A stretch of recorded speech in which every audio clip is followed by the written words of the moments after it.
여러분은 전 일본 총리 후케다 다케오에 대해서 아십니까? 일본 자민당 소송 제67대 총리로 일본의 경제성장기에 활약했던 인물입니다. 총리 임기를 마치고 노년에 아주 흥미로운 글을 남겼습니다.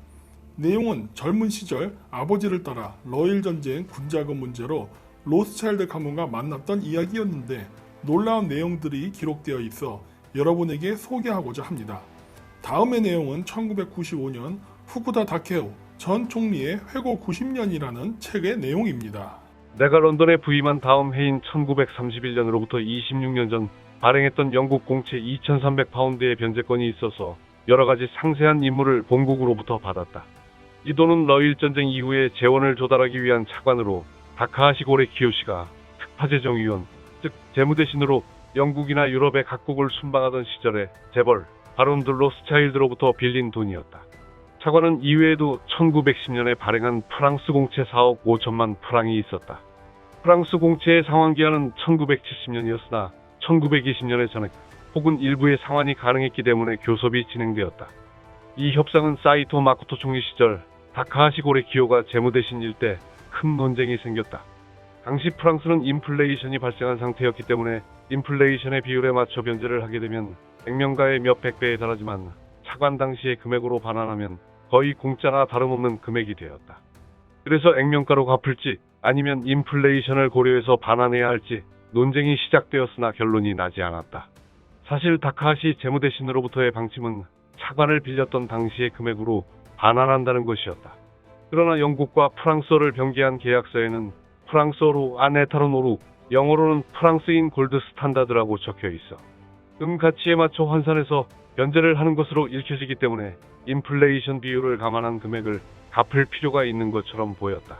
이 문제를 처리하는 과정에서 나는 다카하시 재무대신의 친서를 가지고 온 츠시마 씨와 동행해 파리의 샹제리제 거리로부터 조금 안쪽으로 들어가면 있는 로스차일드 씨의 저택에 가본 적이 있다. 처음 다카하시 재무대신의 친서를 보여줬을 때 로스차일드 씨는 아직 건재하신가라며 과거를 회상하면서 크게 환대해 주었다. 그러나 식사를 마친 후 논제에 들어가 액면가로 변제한다고 하는 다카하시 재무대신의 친서를 읽은 순간 로스차일드 씨의 얼굴색이 변했다. 로스차일드 씨는 맹렬한 기세로 반론했다. 나는 이 방에서 살아서 돌아갈 수 있을까 생각할 정도였다. 츠시마 씨는 미동도 하지 않고 귀하의 의견은 다카하시 재무대신에게 전달하겠습니다 라고 대답했다. 이 문제가 어떻게 해결되었는지 나는 당시 너무 놀라 경황이 없었고 그 후 귀국했기 때문에 잘 모르겠다. 대장성에도 자료가 남아있지 않은 것 같다. 한편 동경씨도 로스차일드 가문에게서 받은 외채가 있었다. 그러나 변제에 대해서는 소송이 있었기 때문에 동경씨는 1928년 이후에 이자 지급을 중지했다.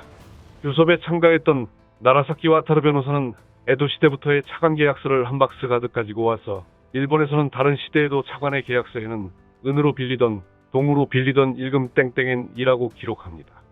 그것을 번역한 것이 아네타론 오루입니다. 이건 잠꼬대 같은 말에 지나지 않습니다 라는 궤변을 주장했다. 도쿄시 소송권은 1939년에 프랑스 소유자와 화해협정이 성립되었으나 그 후 제2차 세계대전이 발발하여 실행을 할 수 없게 되었다. 협정의 내용이 실시된 것은 전쟁이 끝나고 한참 나중의 일이었다. 이 책에는 나와 있지 않지만 후쿠다 다케오, 키시노부스케, 나카소네 전 수상들이 공저한 나의 이력서라는 책에도 이에 대한 내용이 나오며 심지어 후쿠다 다케오 전 총리가 일본의 신문에 기고한 글에도 같은 내용이 있어 당시 그가 얼마나 충격을 받았는지 알 수가 있습니다. 후일 인플레이션을 적용하지 않은 차관으로 빚을 갚으려 했던 다카하시 고레 기요는 1936년 2월 26일 발생한 일본 육군 장교들의 쿠데타에 암살당했습니다. 1931년 있었던 협상과 그의 죽음은 무관한 것일까요? 대한민국이 1997년 금융위기로 인해 나라가 파산했을 때 김대중 대통령은 조지 소로스와 트럼프 정권 시절 상무장관을 지냈던 로스차일드 은행 출신 월보로스를 대접하며 한국의 기업과 부동산을 마음껏 쇼핑할 수 있게 극진히 대접했습니다. 그 대가였는지는 몰라도 그 후 김대중 대통령은 노벨 평화상을 받았을 뿐만 아니라 대한민국 역사상 처음이자 마지막으로 현직 대통령이 세계 엘리트만 참석한다는 빌드버그 회의에 김영삼 전 대통령과 함께 참가했습니다. 놀랍지 않습니까? 현재 대한민국의 국가부채, 기업부채, 과기부채는 최악으로 치닫고 있습니다.